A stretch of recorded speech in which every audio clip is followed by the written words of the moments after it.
Hey everybody, good afternoon, at least from when I'm recording this. If you are very much confused as to why this video is going up on whatever day this ends up getting done at, it's because I had no idea this story existed.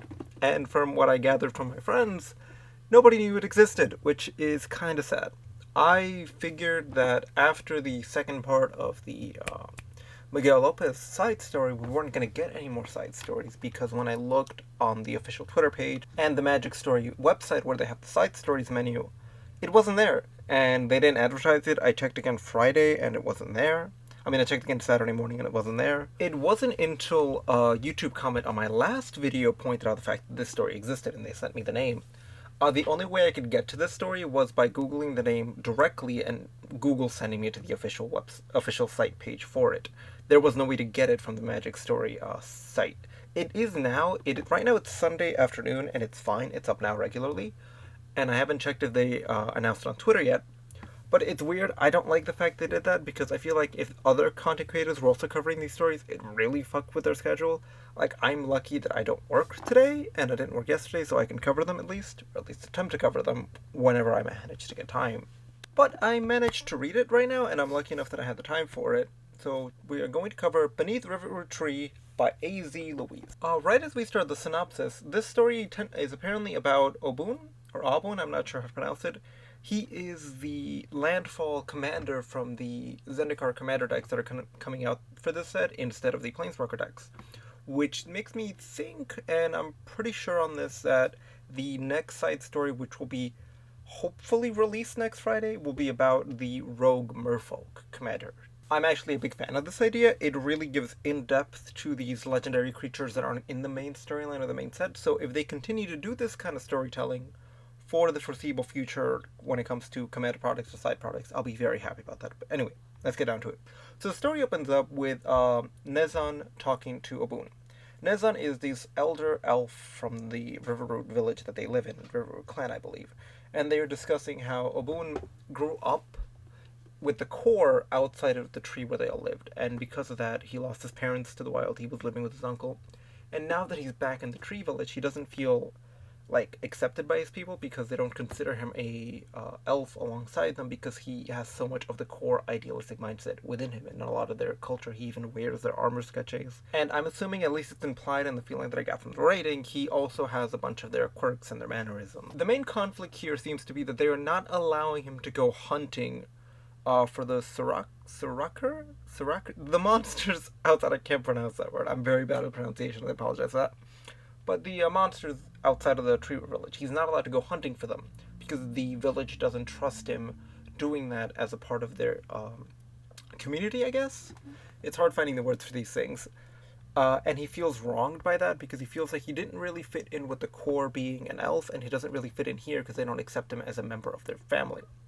And they bring up the concept of if he happens to die without reconnecting with the spiritual ancestry line that is within all the elves under this tree, he will be lost to time. He'll be lost in memory. He won't be connected to the afterlife in the way that the other elves that die do. It's stated later on that the way they connect spiritually with their ancestors is that when they die, they are cremated at the base of the roots of the tree, where their ashes will be communalized together with the rest of the people that have died and that they become one with the tree, basically. He is afraid that he's not going to get that opportunity or that he'll die before he is able to connect spiritually with the people. And he feels that as long as he isn't accepted by the people of the tree, he's not going to be able to connect spiritually with his past. And he feels that by living with the core, that really cut him off spiritually from his people, and he's just struggling with that internally. And that's basically the main internal struggle that we have throughout this piece. I'm stating this now in the synopsis because it actually needs to be understood in order for the following things to make sense. After this, he gets told off basically that he needs to just wait and let the people accept him however way they could. He doesn't like this, so in the nighttime he goes back to his uncle's house, takes the core armor, which is symbolic of just the core part of him that never really leaves, but we'll touch upon that when it comes to the actual discussion. So now his goal is to go into this forest, this big wilderness where he actually lost his parents, and go find one of the beasts that they were hunting beforehand, kill it on his own, and then bring back proof of his killing of it back to the village in order to prove himself to them. As he's doing this, though, he gets lost and disoriented. He actually runs into one of them. He is way out of his league when it comes to this fight and loses. And what we see is his main fight with this beast, and it goes on for, I think, a good 3 pages, at least from my printout of it. And it's just him getting beaten repeatedly by this beast. He tries to get the upper hand, and at no point does he have any advantage over this creature. Any advantage that he gets, either sneaking up on it or like maneuvering, is immediately taken aback by just how out of his league he is with this fight.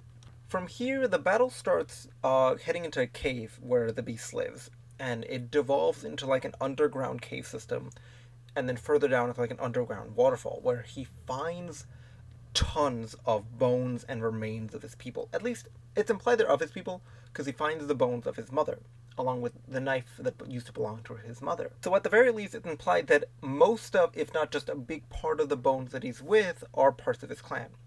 This helps him connect spiritually with his people through just the sheer amount of like grief and death around him. And what this ends up causing is that at this point he's really broken down. Like, I believe he has a couple broken ribs.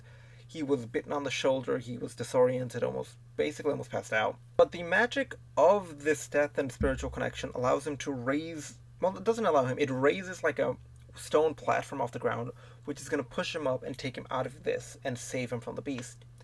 As this is happening, though, he realizes that throughout this whole fight, he has somehow looped back around to under the root of the tree where everybody lives. And he has to accept the fact that if he gets out of here and uses the stone pillar to leave, it will actually upheave the roots of the tree, basically killing a huge chunk of his people and destroying the tree where they all live. So instead of doing that, he jumps off and basically tries to run away. In doing so, he gets hurt even more, and he ends up falling into an even deeper part of the thing, as far as I understood it. And there he is presented with a figment of his mother. I don't know if it's a spiritual figment, but it's portrayed as her being made of stone or like bark. And they start communicating with each other. They have a conversation about what it is he's trying to actually accomplish. If he's trying to prove himself to the people of the tree, or if he's just trying to prove himself to himself, to prove that he's still spiritually connected to his people even after his life with the core. And here we get the another motif that runs through this little short story, and it's patience. And his mother tells him to be patient not only with himself, but with the people of the town. He struggles to accept this because in order to do this, he has to let the spirit of the tree coincide with him, the spirit of Riverroot, at least from what I understood. And he's hesitant to do this, but after communicating with his mother, he does it, and he allows the spiritual nature to flow within him. And he feels that this will accomplish his goal of being accepted and being one with his past lives. Ultimately, though, he has it. He lets all of the spiritual nature within him, but it still doesn't solve his main problem. He still doesn't see his father. He still doesn't feel accepted. And that's when he realizes that's what his mother meant by patience. This wasn't going to solve his problems. What's going to solve his problems is days of work and effort and gaining the trust back of his people. So he climbs out a little bit. He goes to a waterfall, and throughout the whole battle, he's been tearing away his armor. He's basically down to his most primitive level. He manages to kill the beast, throws it over the waterfall, and it's dead. And he just leaves and goes back out. Then it kind of skips forward a couple days of him healing and recovering from his injuries, because my god, does he get beaten up throughout this entire story. But anyway, fast forward to him telling the tribe about the cave of bones that he found, and how they went down there to recover all the bones and to burn them properly in the pyres underneath the roots, or next to the roots. And there's a little touching part at the end where his mother's bones, because they were in there for so long and because they fell with him, they're gone, they're basically dust. And it's very ambiguously placed as to whether or not she was allowed to be cremated with the spirit of the tree. It's ambiguous because even though he speaks to her, it's mainly pointed at the knife that he has that used to belong with her. That is what's keeping her connected to him individually. And the story basically ends off there. We don't actually get to see how he becomes a spirit, but I'll go into that more in the analysis later on. But as for now, that's how the story is, so let's move on to the actual analysis. So overall, this writing style is very different from what I've been experiencing with the other storylines. It's more of blocky, larger paragraphs around the same length than it is so much cutting dialogue, because it's more of an action-oriented piece than a deep character narrative. A lot of the struggles and communications are with himself, and we see a lot of that through a third-person omniscient narrator that allows us to see into the thoughts of Abun instead of just him talking to people, basically. I didn't see anything wrong, so much so with the writing style or the way it's presented. It's not really my cup of tea to have storytelling in this fashion, but there's nothing wrong with it. A lot of stories can flourish with this kind of structural integrity. There weren't any parts that were all that bad, except for one part where during the fight with the creature, because I can't pronounce its name, so I'm just going to refer to it as the creature or the monster. When they're fighting, during the fight, as far as keeping track of which one of them does what, like who stabs who is startled, who gets hurt, there were some portions where it was kind of difficult for me to follow what was happening. I think shifting the way the sentences worked out or shifting the way that the focus was presented would have helped a lot more on that point. But aside from that, as far as this being like a single all-encompassing storyline in one part, it does a pretty good job at it. It doesn't really have the length to go as in-depth as we did with Akiri and Zareth, where they had 5 whole stories to get through. Akiri's probably going to get 6, but you know what I mean. Here, you have 1/6 of that. You only have the one story to present characters' motivations and to show an overarching character arc. And I'm going to be honest with you, that's really difficult to do. So I commend the author here, A.Z. Louise, for actually getting a pretty good arc with the limited amount of time that they got. So, there was one other line where he said, referring to an injury that he had, he said, he'd once broken his left wrist twice. And that, it's correct, it's like grammatically correct to say that, like he'd once broken his left wrist twice. Because he presents it as like one incident where he broke his wrist, it got healed, and he broke it immediately again after that. But it doesn't really flow well. I feel like there would have been a better way to rephrase that. Like if you would have added within a short period of time, or like he'd once broken his wrist twice within a month or within 2 months, instead of just saying once, twice. It doesn't really roll off the tongue all that well. It could have also been rephrased to he'd broken his left wrist twice, both times right next to each other within a month, or another quicker way. I don't know. I haven't had time to edit that out all that well, but I feel like there would have been a better way to do that than to have the 2 non-clicking numbers refer to each other. But moving on from that, when it comes to syntax, let's move on to the actual characters of the storyline. When it comes to the character development of a boon, I relate very well. A lot of times growing up for me, I didn't really fit in at home with my own culture, and I don't really fit in a lot with the culture that I'm told to be a lot of right now. So I understand a lot with how he feels regarding just culturally being in one foot in one place, one foot in the other, and not fully accepted by either direction. And it's a very difficult thing to understand because it makes it really difficult for you to connect with your past, and also difficult for you to move forward and make newer connections and feel at home and feel accepted. And that feeling of being at home is really hard for people that are struggling with this. And I'm sure there are a lot of you out there that are one foot in one culture, one foot in another culture without really finding your place. So this story presents that very well.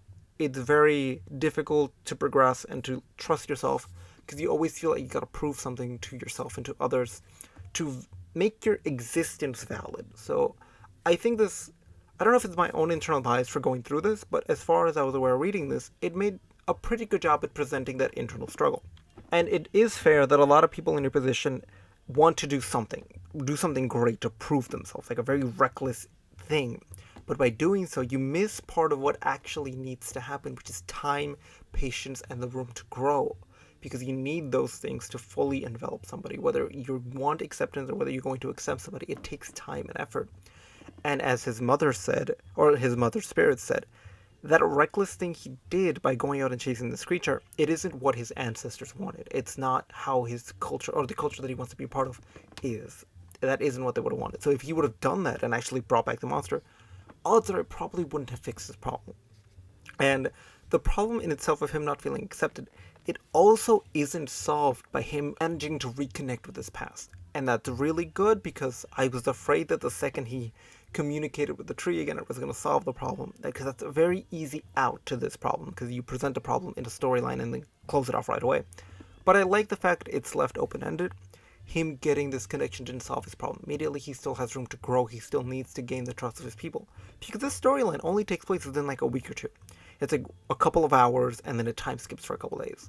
It's not enough time to make such a deep-rooted emotional, cultural problem actually be solved. And that's good. And I respect the author so much for sticking with that. And the underlying motif that the armor had is something that I want to touch upon very quickly. He starts the storyline rejecting the tree and its people because he feels like he's put off by them. And after that moment of being scolded by his mentor, he rushes over to his uncle's house and puts on the core armor again. Because at least the core armor, he felt a little bit more at home with that culture because they accepted him. And not so much accepted as just at least feigned acceptance, because like he states later on, the core will treat you with respect and acceptance until you stop abiding by their rules and their culture. Which I'm assuming is what happened to him and his uncle. Or just him, because his uncle actually isn't in this storyline, so I'm assuming something bad happened to him. But at least with the armor, he feels a little more at home and accepted, even if it's like falsely for a little while. And throughout his battle with the monster, his escape, and his cultural rejuvenation, he actually, bit by bit, loses the armor that he had. He willingly puts it down, and because of whatever reason, like the first off, he takes off the chest armor because it's slowing him down, then he takes off the boots because they're just making him too loud. He slowly takes it off, and at the end, he fashions his own armor. It's a very small part, but in order to climb the waterfall, he has to fashion his own little hooks to climb onto the wall, and he does that himself. And that, I think, is a really good point. Him fashioning these tools from his own creation and nature around him helps him form his own identity. It kind of like symbolically says that he rejects the core culture that falsely accepted him, doesn't jump into the new culture with the tree. He has a moment where he becomes his own individual by creating his own clothing. And I know it's clothing and I know it's just armor, but it's a very symbolic thing for him to be able to do. So that symbolism between the armor and his own connection and his own cultural bridging is a very good use of symbolism in the storyline. And moving on from that, let's touch upon the actual fight scene with the monster. And that right there, it surprised me just how far this story went to beat him down. Like, he gets pushed aside, he gets moments of false hope that are initially shoved away when he gets bitten, he gets stabbed, he gets thrown down, I think he gets a concussion at some point. He breaks a couple bones. I'm pretty sure his ribs broken. I'm pretty sure he has like venom-filled bite on his right shoulder. Like, I think mentally by the end of the story, I was just picturing a guy that's about to die. Like, he almost dies multiple times. And while it seems like a no-brainer now that I'm talking to you about it, being able to feel that and to visualize that using the author's words is really good, especially because this isn't really my style of writing. It's still good writing because it made me fully visualize what was happening, and I appreciate the whoever formatted the story online to include a picture of what the monsters look like, because that helps, because I had no idea what these monsters were. Apparently they're only in 4 magic cards ever, and they only exist on Zendikar, so it's weird.